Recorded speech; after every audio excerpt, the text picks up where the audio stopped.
Okay, bismillahirrahmanirrahim. Assalamualaikum warahmatullahi wabarakatuh. Salam sejahtera. Selamat petang. Terima kasih pada para pelajar yang menyertai kelas kita pada malam ini. Okay, tak lama lagi, lebih kurang dalam tempoh uh, 2 minggu saja. Tak lama lagi. Okay, anda semua bakal menduduki peperiksaan SPM 2021 kan. Jadi malam ni kita akan buat latihan bahasa Melayu dan bahasa Inggeris seperti biasa. So untuk saat-saat akhir ini, sentuhan-sentuhan kita lebih kepada berkonsepkan ulang kaji. Okay, bahagian mana yang kita perlu sentuh, okay, bahagian mana yang perlu ditekankan, okay, bahagian mana yang dah lama saya tak sentuh. Okay. Jadi sekejap saya akan sediakan bahan dan saya akan kongsikan bahan tersebut dalam grup SPM masing-masing. Okay, sekejap ya. Okay.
Okey, para pelajar, saya sudah muat naik satu dokumen, sebuah dokumen berbentuk PDF. Okey, sila rujuk grup masing-masing untuk dapatkan bahan tersebut. Jika antara kamu yang tidak ada dalam grup, sila uh, direct WhatsApp saya letakkan nombor saya kat sini, so saya boleh WhatsApp awak dokumen tersebut terus.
Okey, para pelajar, jom kita mulakan.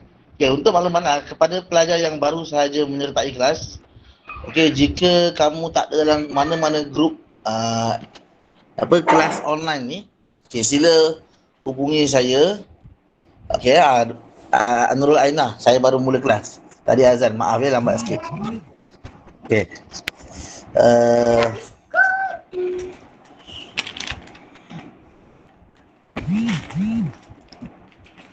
Okey, ada kejap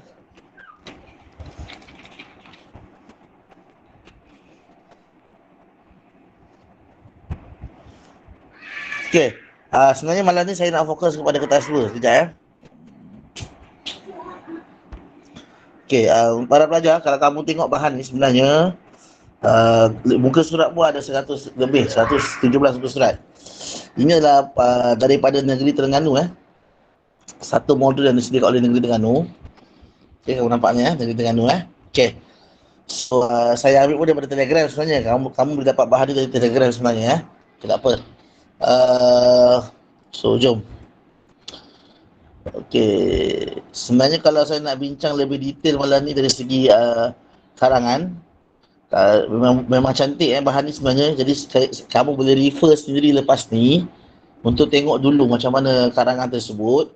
Dapatkan apa-apa sahaja pasal karangan ni. Next time kalau bila ada kelas lagi, kamu boleh tanya soalan. Okay, sebab dalam karangan ni dia banyak teknik. Okay, banyak teknik yang menarik bagi saya. Ini ada kaedah pertama, kaedah ICC UKK. Okay, kamu boleh tengoklah. So ini karangan bahagian A. Ada banyak tips kat sini. Okay, ada banyak tips kat sini. Ini memang apa yang kita buat sekarang ni memang kita ulang kaji last minute. Memang kita, bukan last minute lah, maksudnya dia refresh balik apa benda. Okay, tak silap saya minggu depan program kelas online ni akan buat lebih kurang macam seminar lah, macam seminar, macam pecutan last minute ataupun ulang kaji final lap, final countdown. Orang panggil macam sentuhan wrap up everything kan. So untuk tak salah saya untuk ke BM, BI dan juga sains atau matematik saya tak pasti. Tapi saya diberi tugasan untuk English, BM Cikgu Iqbal. So minggu depan kamu akan bersama dengan Cikgu Iqbal untuk saja BM, saya akan English.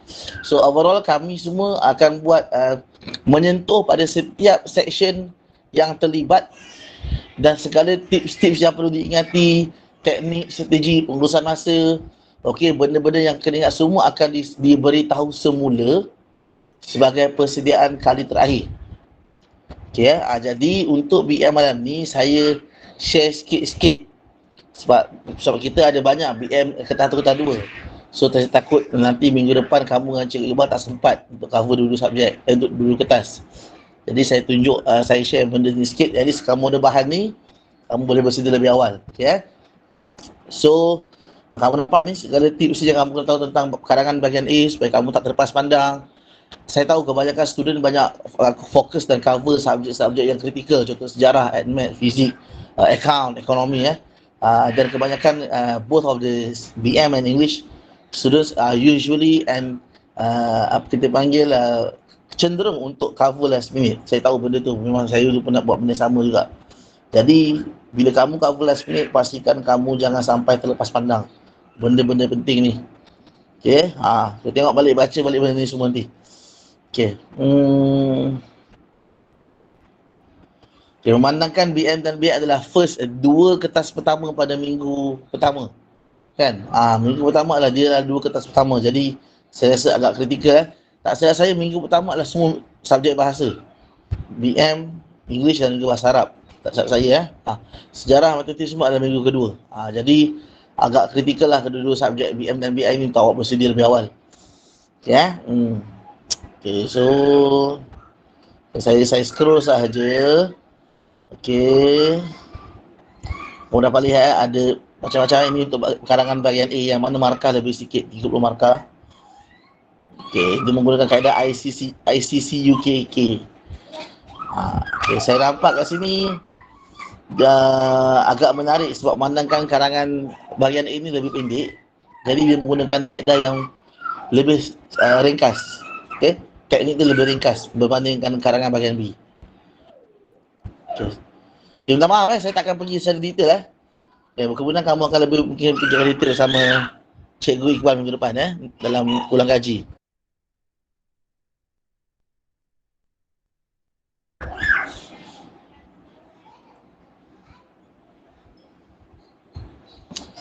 Andai kata kalau suara saya sangkut-sangkut, kamu boleh buka mic bagi tahu Okey.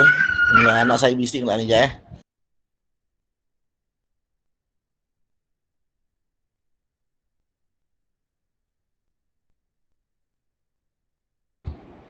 Okey, kita sambung. Okey.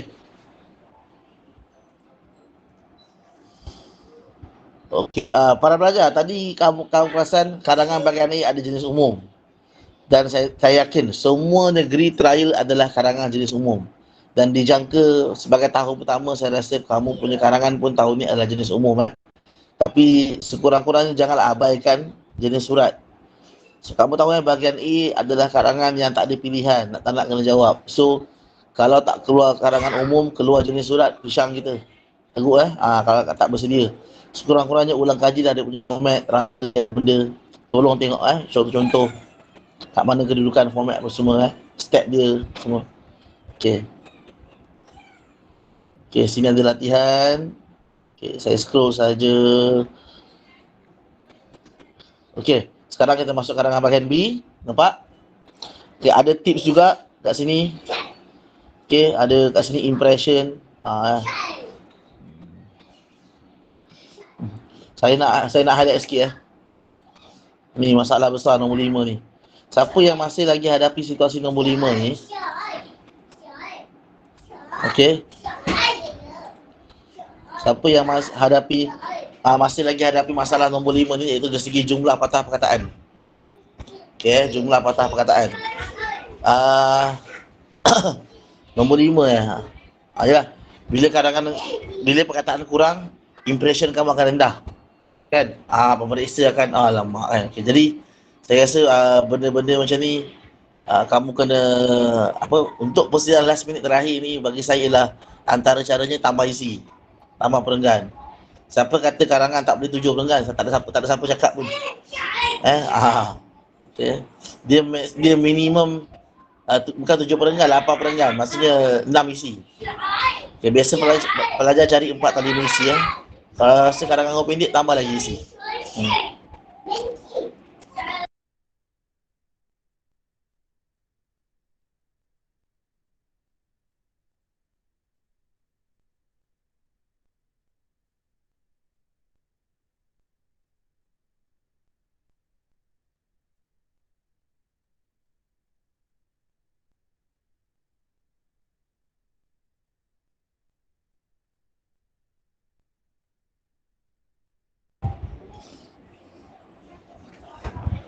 Okay. Jom seterusnya. Okay, ini ada strategi Guys, saya tak sangka benda ni ada. Jarang tau jumpa modul ada benda ni. Saya tak pasti pada negeri lain ataupun mana-mana lain, tapi saya jarang jumpa benda ni. Biasa lebih kepada dia punya panduan saja, tapi ni tips ni. Dibacalah tips ni Kau baca betul nanti fahamkan 2 minit. Saya rasa kebanyakan pelajar yang bermasalah lah nombor 1 dengan nombor 2. Diorang tak mahir untuk nombor 1 nombor 2 ni. Maksudnya senaraikan isi-isi dulu kan. Kebanyakan dia orang kurang mahir kat sini. Jadi kat sini fahamkan betul.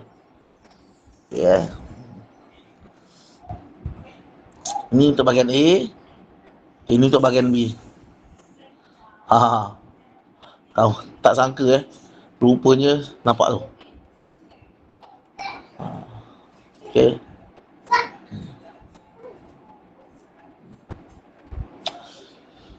Dan saya pernah cakap kat student hari tu, mungkin masa tu tak ramai kot, tapi hari ni ramai. Saya cakap para pelajar, sebelum kamu periksa 2 Mac nanti, pastikan kamu buat sebuah karangan ikut master. Kalau boleh ikut strategi yang ada di cadangan ni. Okay. Tak kisahlah kamu baca semua soalan ni 5 minit ke, buat perancangan ni 5 minit ke, tak kisah. Tapi sekurang-kurangnya kamu dah buat sebuah karangan yang lengkap, lebih 300.5 patah perkataan, ikut masa dalam masa 1 jam setengah.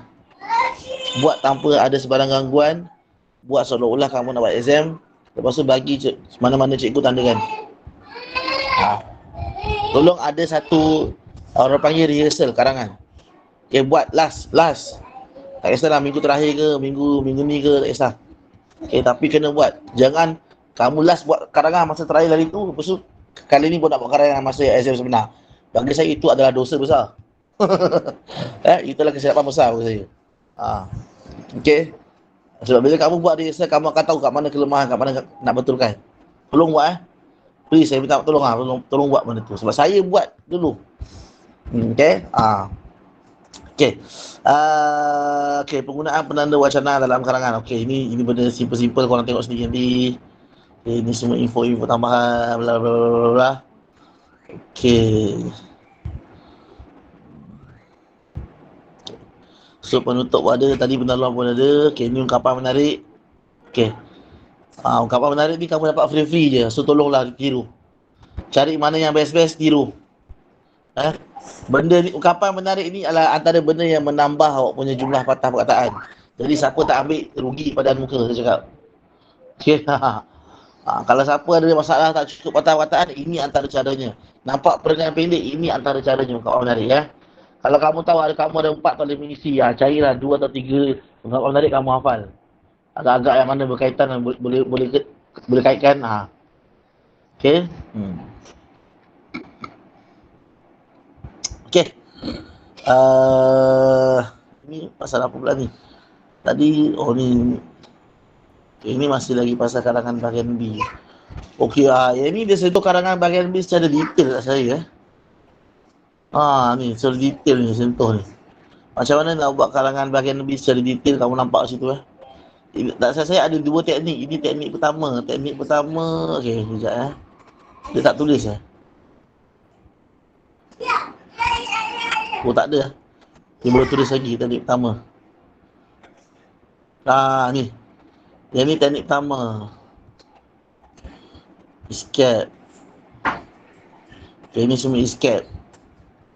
Okay, saya pun tak tahu sangat escape ni apa Ini biasalah, lain cikgu, lain negeri, lain cara orang Macam-macam nama sebenarnya. Saya rasa korang pun dah tahu Ini macam acah ni lah Saya pun tak tahu sangat pasal acah ni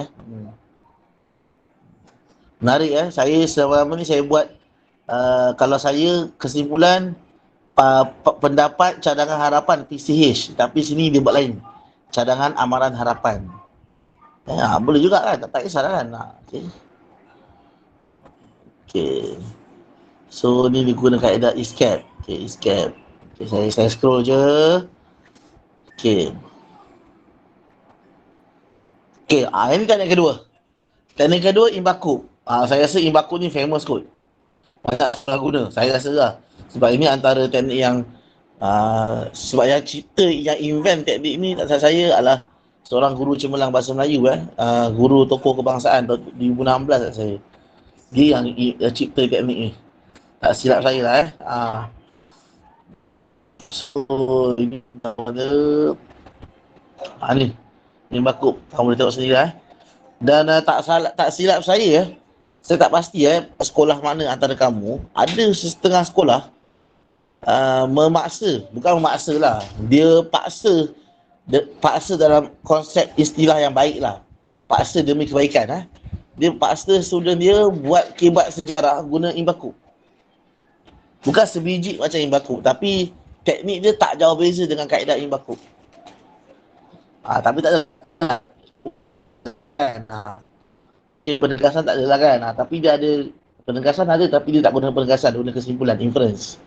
Kebat sejarah dia guna macam ala-ala style Ibakub. IB ada, mengapa ada, bagaimana ada. Kesan tak ada, dia gunakan kesan ni dia tergantikan dengan inference. Ada sekolah buat macam tu tak silap saya lah tak pastilah korang punya kebat sejarah macam mana. Bagi saya untung student tu, sebab diorang teknik tu automatik, diorang boleh mahir, diorang punya perendah BM 2-in-1 diorang buat untuk BM dan juga untuk sejarah. Bagi saya bonus Okay.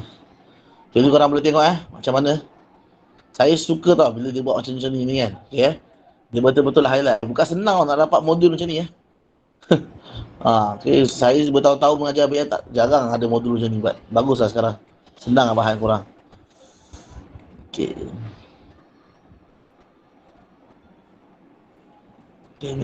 Okay. So, ini karangan contoh, bla bla bla. Okay, tengok Ini saya pun tak pasti dia guna kaedah apa ni. Mungkin imbakub kot. Dia guna imbakub ni. Ataupun escape ke. Tengok. Okay, saya scroll saja, saya skip. Okay. Ini tadi teknik 1, imbakub. Ini teknik 2 pula kata apa ni? IBAMKUB, benda saya tak pasti Okay, ini ada juga ni. Dia letak bagaimana baru mengapa. Kamu tengoklah nanti. Ni.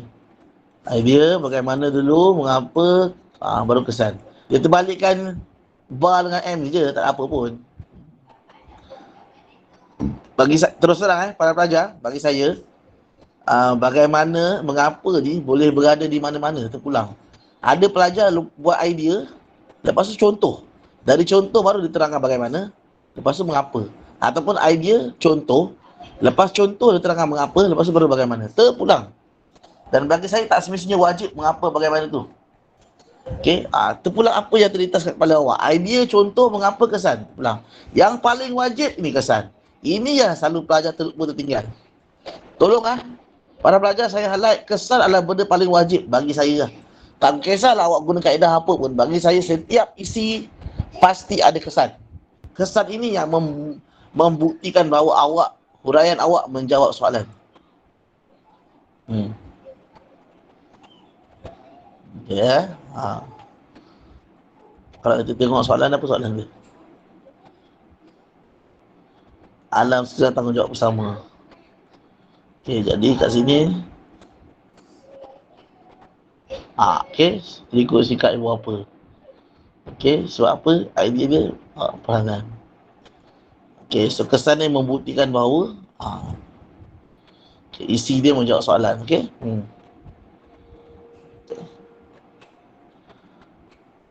Okey. So kita skip saja. Okay, ini pun untuk tihu pula, macam-macam teknik penutup. Okey. Menarik lah saya. Ini macam-macam kap pula.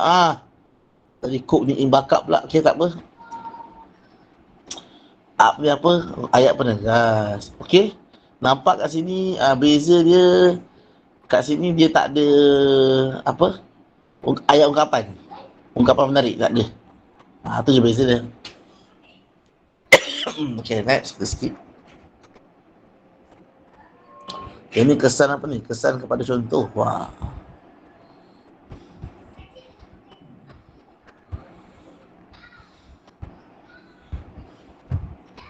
Ini kaedah pasang siap. Macam-macam kaedah. Apa aja? Jadi saya tak nak sangat sikit lah. Banyak sangat lah ni.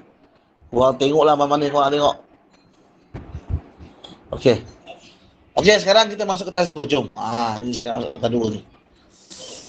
Okey, kelas 2 yang sebenarnya bagi saya adalah paling besar kritikal sebab kalau kita bandingkan para pelajar, saya nak tulis ni okey, maka penuh kamu tahu sini. Kamu tahu saya buat penyeraan kejam ni. Okey, dengar sini semua pelajar. Ni saya buat penyeraan kejam ni. Penyeraan kejam ni kamu kena tahu betapa penting kelas 2 ni. Dahlah soalan banyak, markah banyak. Tapi paling mudah nak hilang markah kertas 2 lah. Okey, kamu dah sini Kertas 1. Okey, kertas 1 dia adalah sistem pemarkahan dia adalah bersifat holistik tau. Holistik ni maksudnya secara menyeluruh. Yang mana dia bergantung kepada budi bicara penanda kertas. Okey, kalau karangan dia rasa sedap, dia rasa relevan, dia akan bagi markah. Okay, dan penandaan dia adalah subjektif. Dia tak ada skema. Skema karangan adalah skema karangan adalah skema yang kita panggil diberikan sebagai panduan sahaja. Tapi semua huraian awak dia akan membuat justifikasi sendiri. So, itu kertas 1. Okey sekarang kita pergi kertas 2. Apa cerita kertas 2 ni? Kejap So kertas 1 berjumlah sebanyak 100 markah. Okey. Kertas 2 So kertas 2. Okey. So 100 markah. Okey, hati dulu. So kertas 2 tentu kita ada skema. Yang mana kalau jenis pemeriksa yang malas nak fikir, dia tengok sama skema terima, tak sama salah padan muka. Itu kejam. Sebab yang tanda kertas korang ni bukan je robot. Robot tak ada emosi. Kan? Ini di manusia. Manusia ni jadi emosi. Maksudnya emosi tu maksudnya kena time 100 pertama dia tanda keadaan baik. 100 kedua dia mengantuk. Sudah. Ataupun anak bising lah, ataupun dia ada masalah apa. Jadi dia tengok jawapan tak kena dia malah fikir lantak kau salah-salah lah. Mungkin kita bukan nak doakan macam tu, tapi kebarangkalian situasi sebegitu mungkin boleh wujud. Dan tak ada pemeriksa kat dunia ni yang akan mengaku bahawa dia bersilap. Okey yang sebab ketika dia menanda itulah rahsia dia. kat mana apa dia buat waktu tu kan. Itu semua adalah penanda kertas punya urusan. Jadi kita tak payah ambil tahu. Jadi sangat penting korang kena faham. Dia akan ikut skema. Jadi korang kena ambil berat. Dari segi ayat gramatis jangan lupa buat. Kan? Okey. Bila mau jawab soalan kibat, biar jelas korang punya contoh. So jangan ambil, saya tahu. Bab soalan kibat, mesti ramai budak ambil ringan. Soalan nombor 6, soalan nombor 7. Memang ramai budak tak buat letak kat situ. Ambil mudah. Saya terus terang saya cakap memang kebanyakan anak muda saya macam tu. Jadi saya rasa korang ni overconfident saya ni kata. Okey. Jadi bila saya cakap macam ni, masa yang baki ada ni tolong buat balik. Okey? Tolong buat balik. Tolong tengok balik Okey. So kata dua dia akan berdasarkan skema. So kat situ ada banyak soalan. Banyak soalan dan banyak pecahan markah. Okey. Okey, lepas tu dan dia memerlukan banyak fokus. Okey, yang maksudnya baca, lepas tu kamu nak kena faham, lepas tu kamu nak kena tulis. Okey. Jadi kat situ kamu nak kena fikir jawapan kibat tu. Okay, jadi proses tu yang mana ia adalah amat memenatkan. Okey, sebab apa? Lain soalan, lain cabaran. Kalau macam dalam karangan, pemikiran kamu satu pattern saja. Karangan. Tapi kat sini utamanya bila dah sampai soalan terakhir tu tentang apa? Soalan terakhir apa? Soalan rumusan. Ini yang terjadi kat salah seorang anak murid saya. Bila dia terperangkap dia gagal. Bila dia gagal mengurus masa,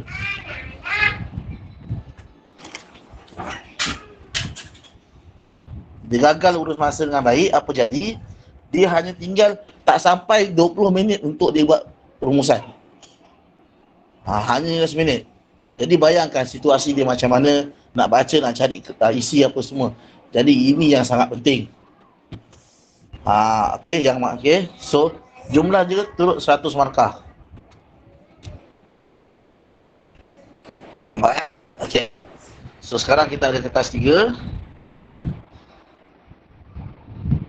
dan kita ada kertas 4. Okey. Kertas 3. Kertas 3 kita tahu dia adalah 70%. Itu 7 markah. Okey. Dan kertas 4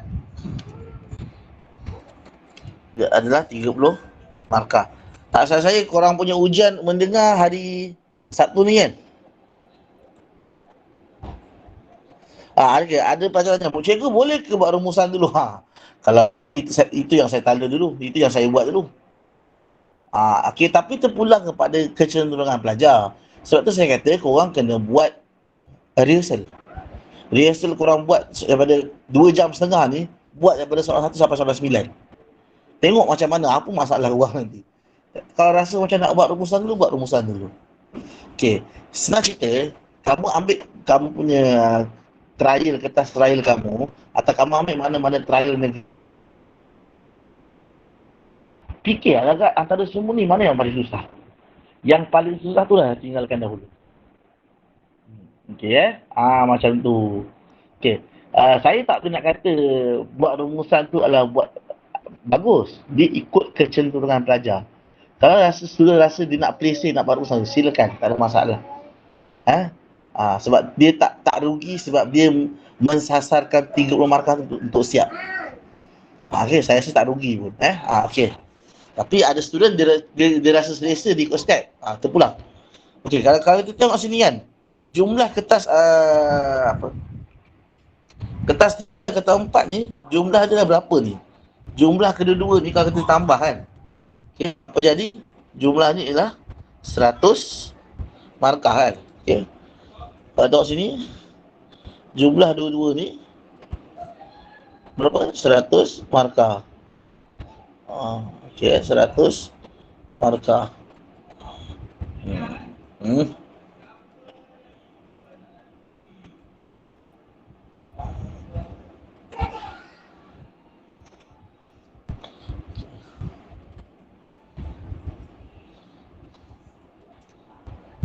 Jumlah dia lah 100 markah. Okey, bayangkan yang kalau tu tengok kita ada 3 kat sini. So maksudnya dah nampak terus terang setiap percentage ni membawa markah 33%.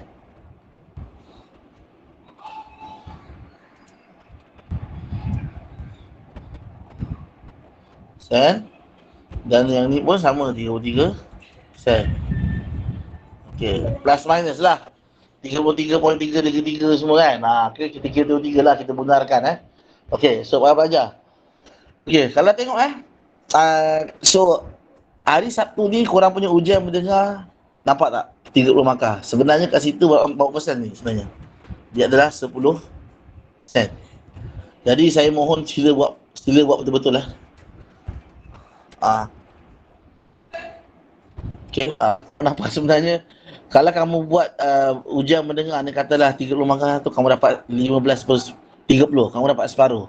So kamu dah dapat 5/10, kamu dah dapat 5 markah secara percuma. Tanpa perlu bersusah payah, hanya perlu dengar, tulis. Jadi sebenarnya secara jujur, kertas 3 kertas 4 ni sangat membantu kamu sebenarnya. Katalah 70 markah ni, kamu dapat separuh. Dapat 35/70 ujian bercakap, katalah kamu buat macam ala kadar je dapat separuh kan. So 23 ni 12 markah dalam tangan. Kalau dapat separuh, 12 markah, 12/23. 12 markah campur tadi ujian mendengar 5% separuh juga, 17 markah dalam tangan.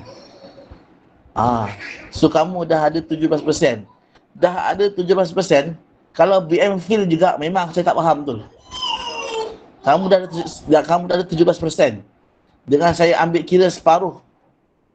Ujian bercakap separuh, ujian mendengar pun separuh. Jadi 17% dah ada di situ. Jadi saya rasa agak menarik jugalah sebenarnya. Okey. Sekarang ni apa yang kejam ni saya nampak kat sini Okey, kamu nampak tak kat sini kertas 1, kertas 2 ni kita ada ini kertas bertulis. Selama ni kertas bertulis kita expect 1%.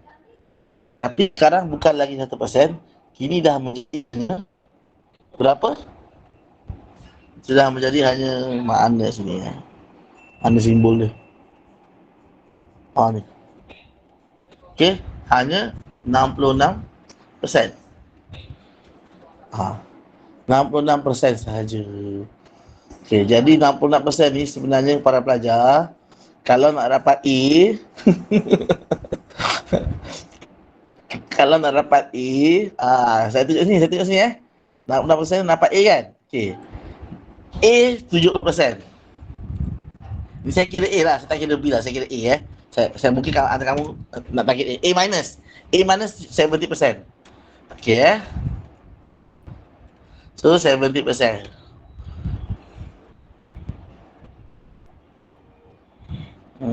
Okay. So pecahan kat sini, katalah kertas 3 kertas 4 tadi saya dapat separuh. So dapat 17%. Okay. Tambah berapa lagi agaknya? 70 nak jadi 17, kita tambah 53%. 53%. So maksudnya para pelajar, daripada 66 ni daripada 66 ni kamu perlu dapat 53%.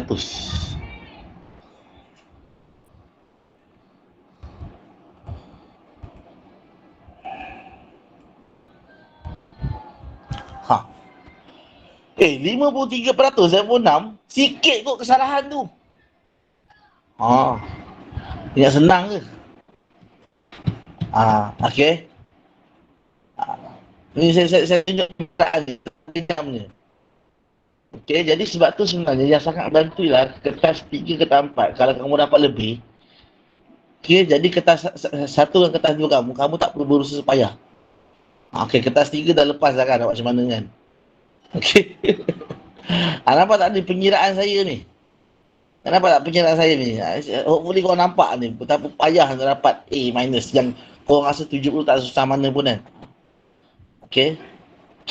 So sekarang ni nampak 17% ni, ini markah kertas kamu ni. Kertas ujian lisan kamu 17%. Kan? A minus 70 ni. So kamu perlukan lagi 53. 53 tu ambil daripada mana? Daripada kertas tu kertas 2 lah. So 53 out of 66. Ush, macam mana dah dapat ni?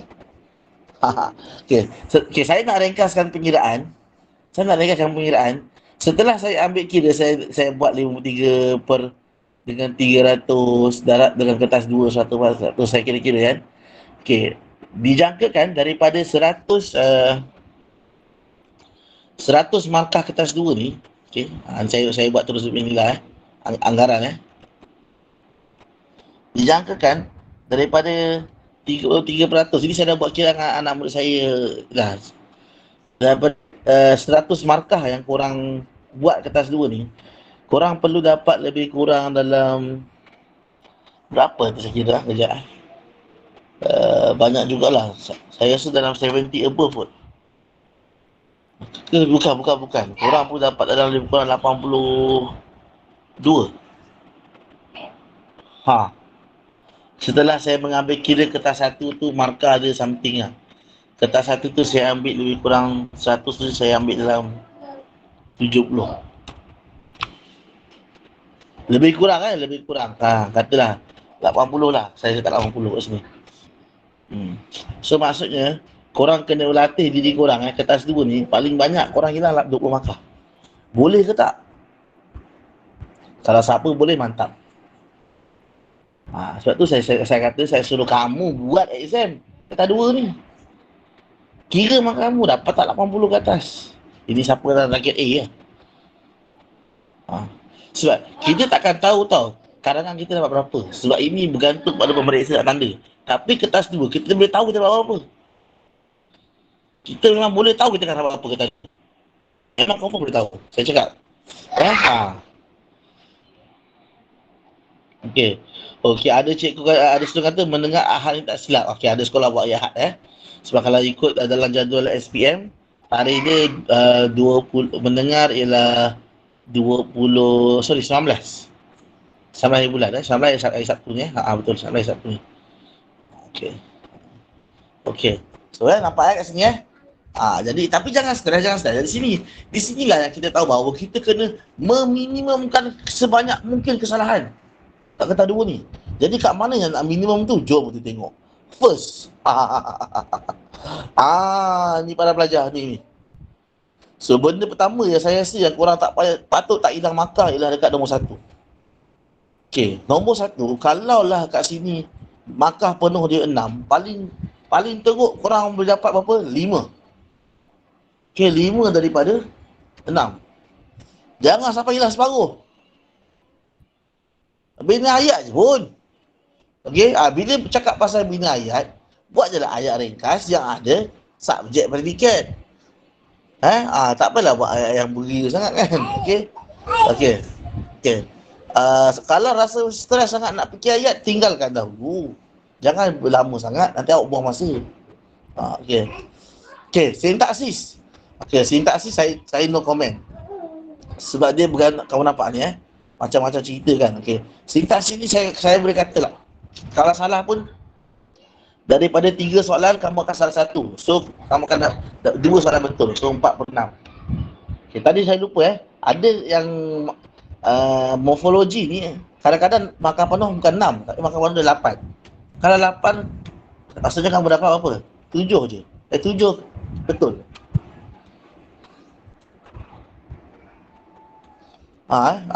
7/8 ataupun 6/8 boleh lah. Sebab kadang-kadang dia minta cari 4. Kadang tak cari 4. Penyuntingan ini yang paling banyak orang hilang markah. Majoriti saya tengok saudara saya tak, memang semua bawah separuh. Kalau 13 mesti 6. Kalau 11 mesti 6. 13 dah bawah separuh kan. 13 7. Kalau 11 6. Kalau 9 saya tengok ada dapat 5. Saya memang rasa pendidikan ni memang antara bahagian yang terpaksa korang korbankan lah. Saya rasa memang tak boleh nak buat apa. Kadang-kadang tak nampak, kadang tak perasan kadang kita dapat jumpa semua tapi pun salah.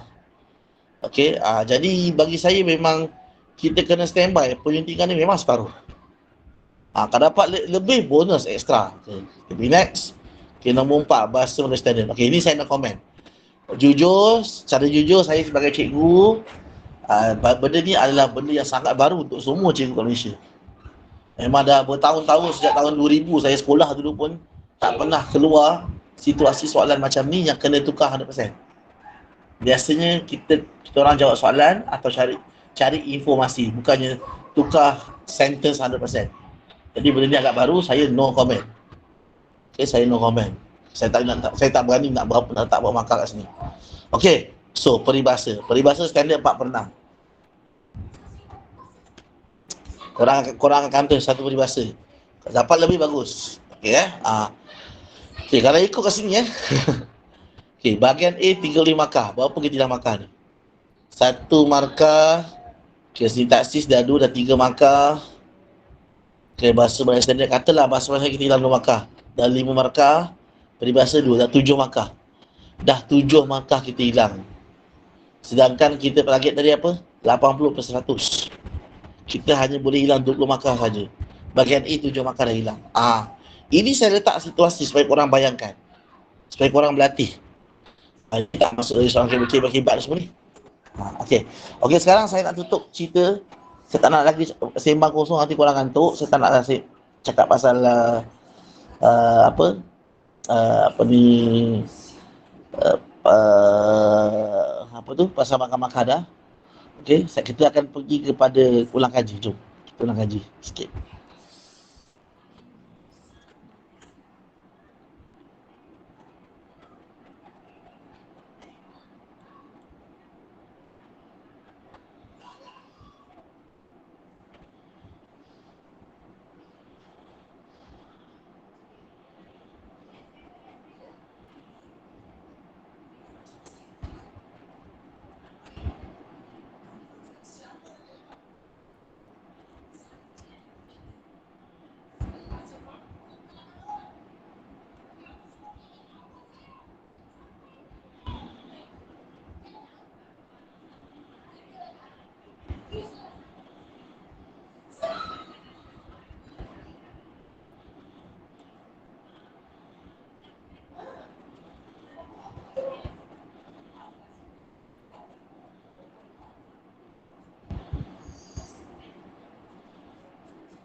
Okay, para pelajar, lama tak keluar gambar ni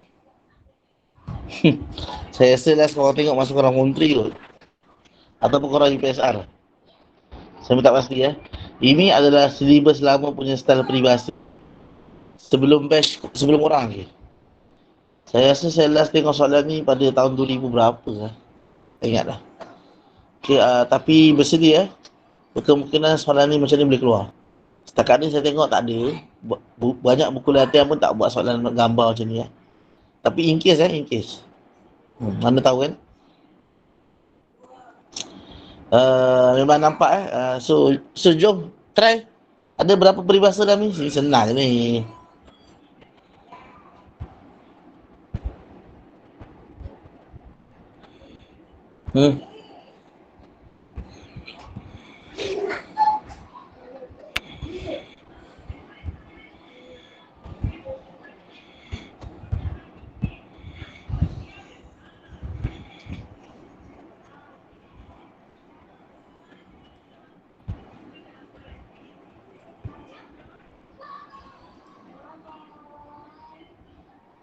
Cikgu mana nak dapat PowerPoint tu? Batrisha, awak tak ada yang bahan yang saya share ni ke? Kalau awak tak ada, awak tengok dekat grup. Awak ada tu tak, Batrisha? Kalau tak ada, WhatsApp saya. Ini nombor saya. Siapa tak ada bahan, WhatsApp saya. Ini nombor saya letak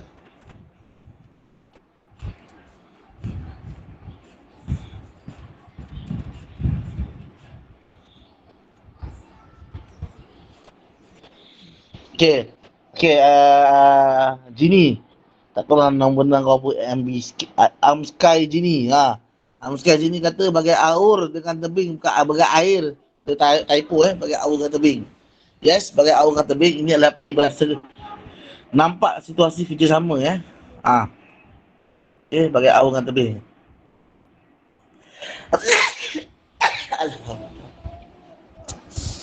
Lagi apa?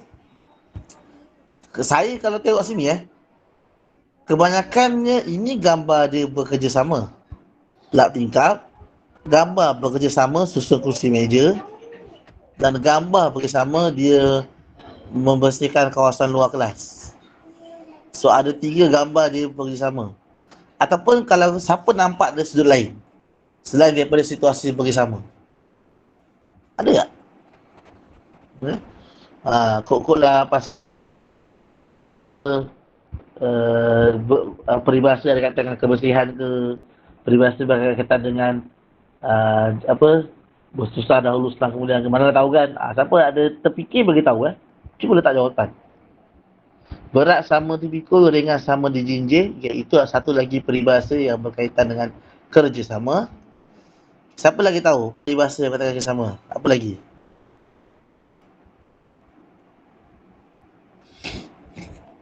Menarik sebab kita tak boleh tahu gambar macam mana nanti keluar. Ini kebetulan je peribahasa sama. Kalau keluar lah kan, at least kita dah pernah buat.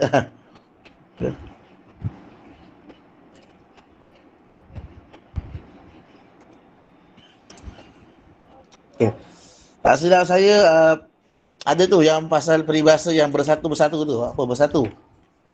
7. Bersama bersatu menuju Allah baru. Wow. Rohaizat, itu peribahasa memang betul wujud peribahasa tu ataupun kata-kata hikmat? Saya pun tak pasti tu yang tu. Okey. Zurin ada beritahu bulat air kerana pembentung, bulat manusia kerana muafakat. Okay, betul Betul Zurin. Okay, siapa tahu satu lagi peribahasa yang lebih kurang sama dengan Zurin punya? Sebab saya nampak ada perkataan muafakat tu.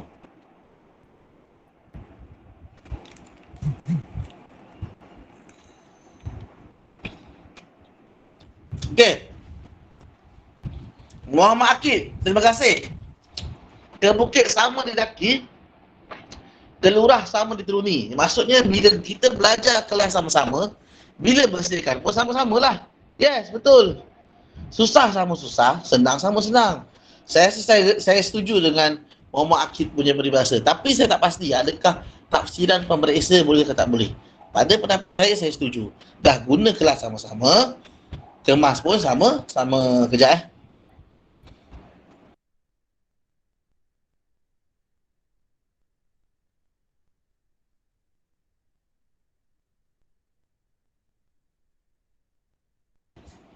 Okey. Okey, Intan kata muafakat membawa berkat. Betul. Samalah dengan Zurin punya. Itulah peribahasa yang ada kata muafakat. Okey, Ruah Aizat punya peribahasa ni saya kena check. Saya pun tak pasti ni. Saya rasa ada peribahasa ni. Saya rasa kalau dia berkait, kalau peribahasa Ruah Aizat ni bersatu ni baru ni lebih kurang sama macam bersatu teguh percaya roboh, maka boleh lah. Okay, So, korang tahu kan kadang-kadang dalam peribahasa, dalam petikan peribahasa, ada soalan macam ni Dalam ni ada 3 peribahasa. Ini semua susah cari peribahasa ni. Okey, tak banyak soalan peribahasa dia. Kita tengok sekejap. Ada ke tak? Tak ada. Tak banyak pula soalan peribahasa dia. Tak banyak. Okey, kertas tu pun tak banyak soalan lah. Kertas satu ni punya banyak soalan kertas satu ni. Okey. Lately ni saya perasan dekat beberapa trial negeri dalam petikan ada dalam tu memang ada 3 peribahasa yang nak dan daripada 3 peribahasa ni dia minta kita buat ayat baru. Itu mencabar juga. So in case mana tahu kalau keluar peribahasa ni. Korang tengok peribahasa ni ialah, mungkin ada yang akan korang dengar sekejap.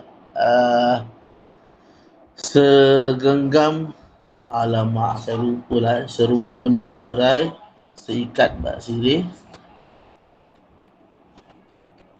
serai seikat bak sirih, sedencing bak besi. Lebih kurang lah. Okay, para pelajar, kalau kamu nak nampak peribahasa ni, Ini bermaksud peribahasa bekerjasama ataupun bersatu padu. So kalau dia suruh bina ayat, buatlah ayat pasal perpaduan atau kerjasama. Macam ayat bersatu teguh bercerai roboh. Ini antara peribahasa yang rare tak saya. Bukanlah rare tapi mungkin kita jarang jumpa jarang orang guna. Okey. Ini antara saya boleh share lah.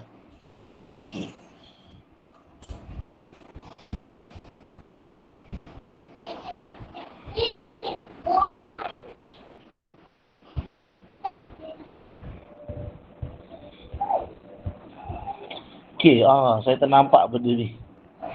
Okey. Okey. Siapa yang belum mula novel lagi? Aduh, ada pelajar saya yang tak mula apa-apa novel. Okey, minta maaf korang tak payahlah baca novel tu. Saya tengok ada tempat-tempat saya mengajar dia pergi baca novel tu buang masa je. Tak apalah, itu cara dia, pendekatan dia. Tapi bagi saya untuk habiskan novel yang tebal tu pada saat dan ketika ini adalah kurang relevan lah. Pergi cari buku rujukan, baca buku rujukan novel tu. Yang simple tu, itu pun dah cukup dah sebenarnya. Okey.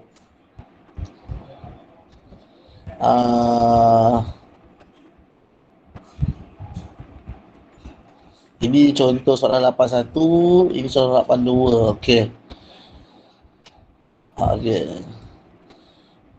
So, kamu nampak tak ni? Dua sebab bahagian permulaan novel. So, ini nak tahu kat mana ni? Tengok dekat plot. Walaupun kamu tak baca novel, kamu dapat tahu ini kat mana, kat plot.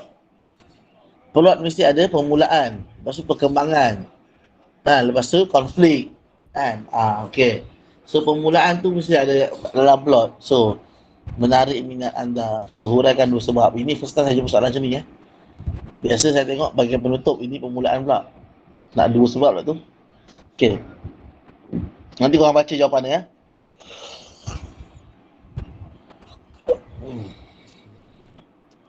Di Pantai Kasih. Dia pilih novel. Sana, ini Terengganu Surah sana lah. Okey, ini famous. Dua peristiwa menimbulkan kesedaran. Okey, bebas.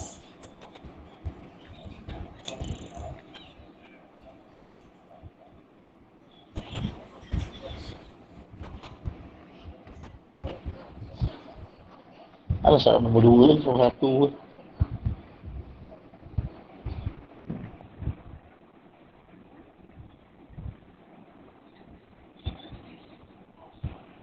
Okey. Ini menarik. Okey. Kau pasal tak? Soalan ni tak ada jawapannya.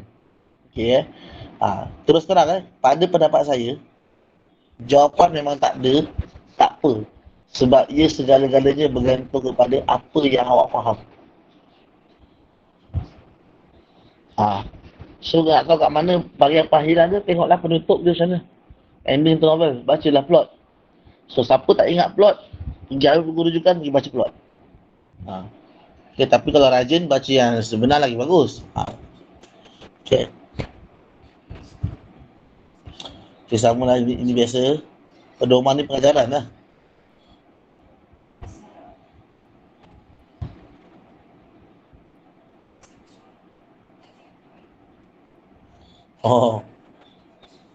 Watak utama hadapi cabaran. Standard lah. Ini biasa. Okay. Ini biasa. Okay. So, dia nak dua peristiwa. Okay, senang. Okay. Tadi setakat ni kita dah sentuh bahagian A, bahagian B Okay. Kejap. Saya nak pergi patah balik dekat bahagian B ni. Saya nak pergi dekat bahagian A dulu. Kita buat ulang kaji sikit.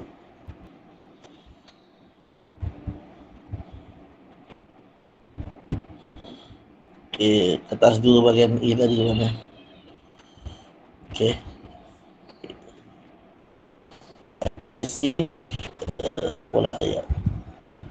Okey, para pelajar. Siapa boleh bagi saya jawapan untuk set satu ni? Siapa tak ingat pun lihat pula lah F FN tu.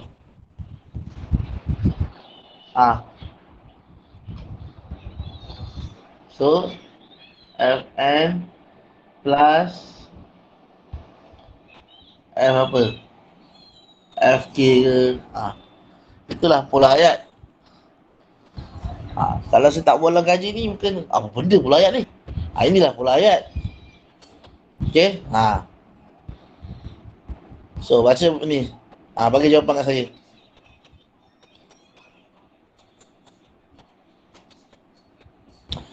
Okey, tadi hati gajah sama dilapah, hati kumang sama dicecah. Mas Diana kata. Hati gajah sama. Okey, ini okey. Hati gajah sama dilapah, hati kumang sama dicecah. Okey, untung sama untung, rugi sama rugi. Okey, saya rasa dah kurang sejauh. Ini dah lebih jauh pula sini. Okey Sebab Mas Diana, hati gajah sama dilapah ni ketika untung dia kongsi untung. Hati kumang sama dicecah ni ketika dia rugi benda sikit, dikongsi sikit sama sikit, sentiasa sama rata. Okey, ini situasi dah jauh beza dah tak boleh guna dah dekat gambar tadi ah peribahasa ada skema. Okey, sekiranya peribahasa yang murid bagi ada kaitan dengan situasi kena juga ke. Okey, ini tak tentu. Okey, kadang-kadang dalam skema tak ada, tapi pembahasa tengok, peribahasa ni boleh terima lah, dia akan terima. Saya rasa ini adalah atas budi bicara penanda kertas. Jangan risau. Sebab peribahasa ni dia agak subjektif sikit. Agak agak subjektif. Kenapa? Sebab dia ada pelajar dia lihat gambar tu dia faham macam tu. Okay? Itu kalau gambar lah ataupun sikit. Jadi tengok kepada budi bicara pemeriksa. Okay, biasanya pemeriksa tak akan kejam. Okay? Dia tengok kalau punya biasa tak jauh beza dia akan cuba. Kalau dia tak bagi dua, dia bagi satu. Tengoklah macam mana kan. Okay. Okay, para pelajar, patah tadi kat pola ayat, cuba bagi saya apa pola ayat tersebut, contoh tu.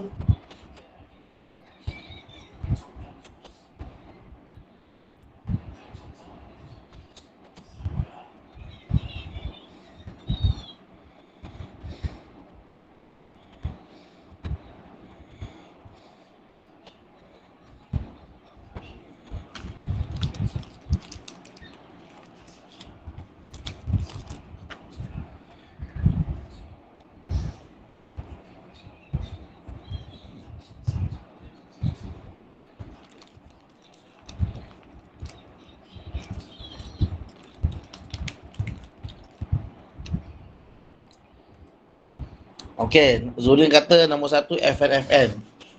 Okay, saya setuju, betul. Siapa yang rasa lain, dia jawab lain atau dia teka lain, sebenarnya jawapan dia adalah FNFN. Kita habiskan sampai nombor 3. Nanti saya akan bagi uraian kenapa jawapan dia macam tu. Okay, nombor 2 pula.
Dua FNFK, 3 FNFS.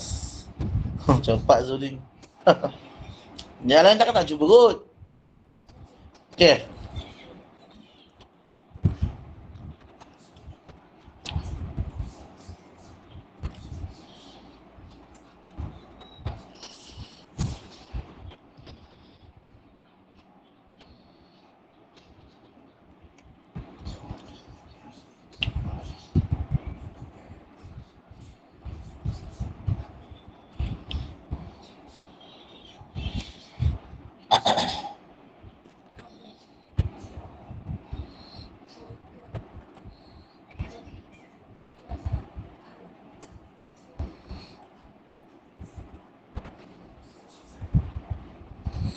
Okey. Apa amalan tu? Amalan tu dah yang dipanggil sebagai kenapa ia digelar sebagai FN. Untuk makluman korang, F F yang pertama ialah subjek. Jauh dia.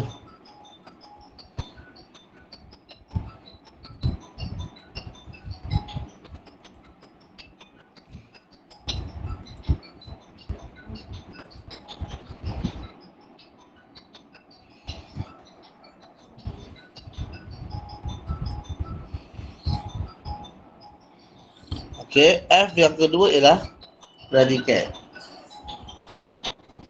Jadi itu antara cara nak faham dia.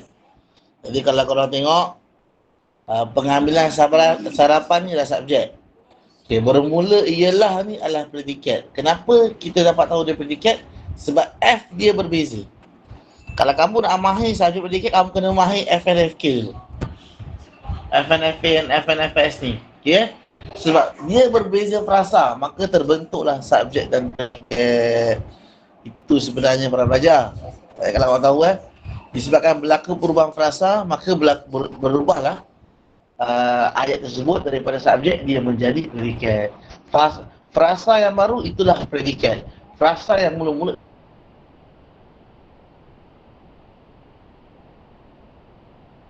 subjek. Okey. So, kenapa subjek bersifat FN?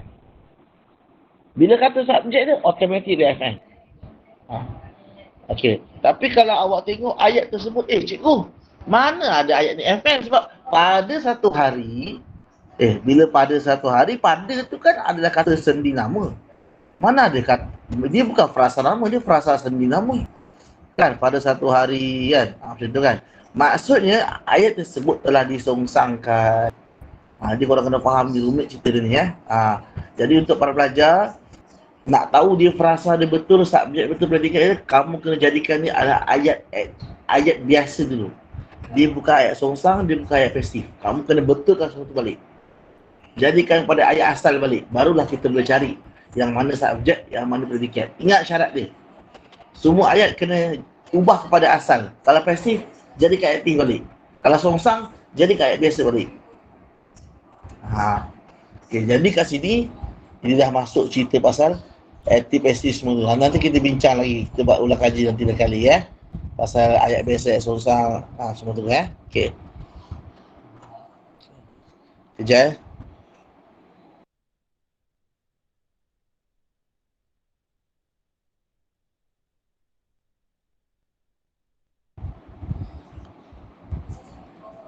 Okey, jom kita sambung. Amalan rutin bagi sesetengah orang.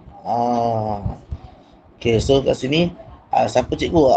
Cikgu kenapa ialah tu kena asingkan? Memang ialah adalah merupakan telah, belum, amat, penting, semua kena asingkan. Sebab itu adalah kata bantu. Okey, ialah ni fungsi dia kata bantu. Okay, jadi kita tengok apakah perkataan pertama yang menjadi cerita utama. So cerita utama adalah amalan rutin. So amalan rutin ni apa kategori dia?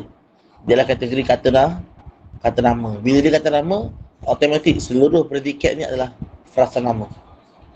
Itu cara dia nak faham. Okay. Tengok perkataan yang awal ni. Cerita utama pasal apa ni. Okay. Kita pergi nombor 2. Okay. So okay. So nombor 2 FN Zurin cadangkan FNFK. Kita tengok kenapa FNFK. Betul So FN pertama tu ni. Subjek dia ni sahaja.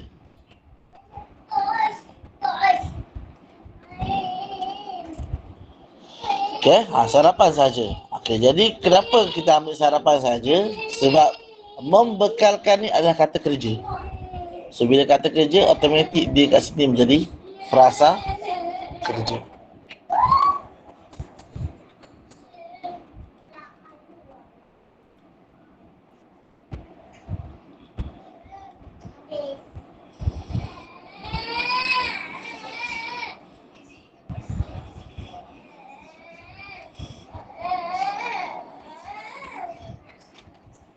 So dari FK pada FK So membekalkan tenaga dan nutrien yang diberikan oleh badan.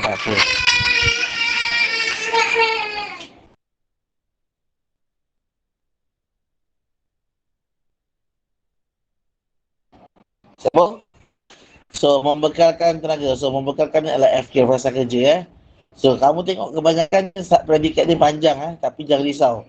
Ada je ayat, bukan sikit tapi banyak je ayat yang subjek panjang. Predikat 2 perkataan je. Ada? Okay, nanti untuk kita bincang subjek predikat, saya akan senaraikan macam mana tips-tips nak kenal itu subjek, yang mana predikat. Tapi subjek ni penting. Subjek ni nak identify subjek ni senang. Dia ada beberapa tips dia. Itu yang penting sebenarnya. Okay, so membekalkan tenaga dan DFK. Okay. So, yang seterusnya, ramai orang. So, ramai tu kata bilangan. Orang tu dah ada subjek dia. So, itu adalah subjek FN. So, kita tengok perkataan pertama adalah tentang ke restoran. Kan saya kata biasanya kita akan merujuk kepada apa? Perkara cerita utama dia kan. Mungkin orang akan ingat restoran. Restoran kata lama. Tapi kamu kena ingat, cerita dia memanglah pasal ramai orang dekat restoran, tapi kamu kena ingat dekat perkataan ke ni bermaksud pergi. Ramai orang pergi. So pergi tu cerita pasal ramai orang pergi.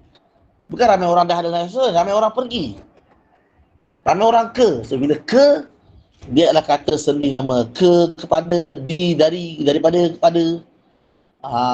Okay. Pada. Ini semua adalah kata sendiri nama. Geng-geng diorang tu. Hukum ATM arah tempat masa. Itu semua orang tahu tu. Okay, so sebenarnya jawapan dia FSN dia adalah di sini. Ke ni. FSN. Ke restoran tu. Ke Okay. So, ini perbincangan yang kita boleh buat setakat ni untuk soalan nombor 2 ni. Okay. So,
okay, kita sambung kejap.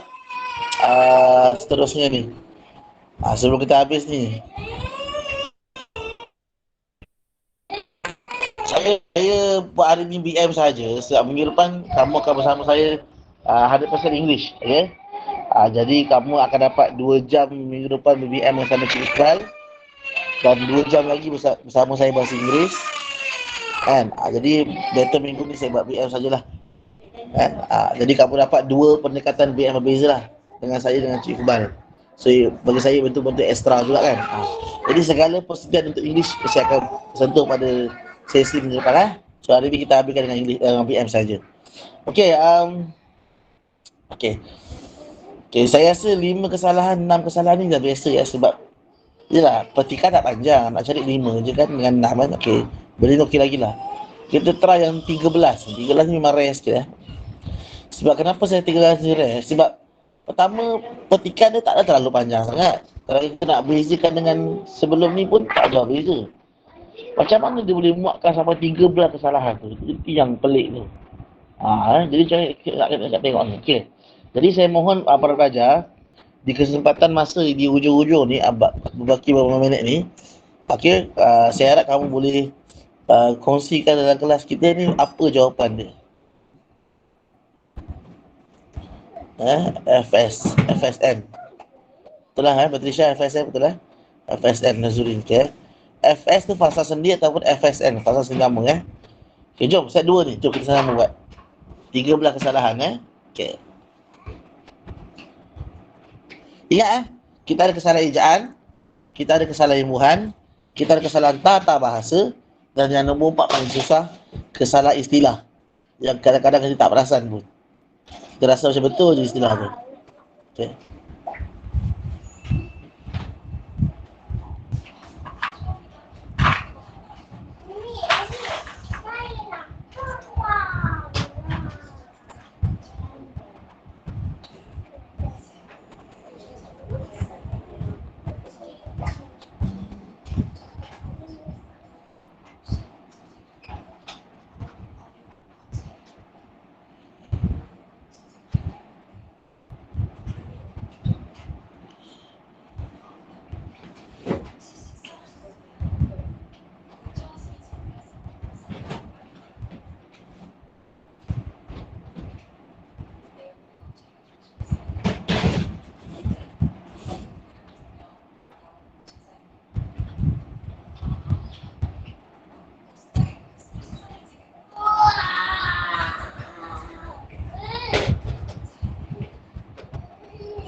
Okay, terus senaraikan kesalahan-kesalahan. Awak tulis kesalahan dia, buat sama dengan pembetulannya. Okay.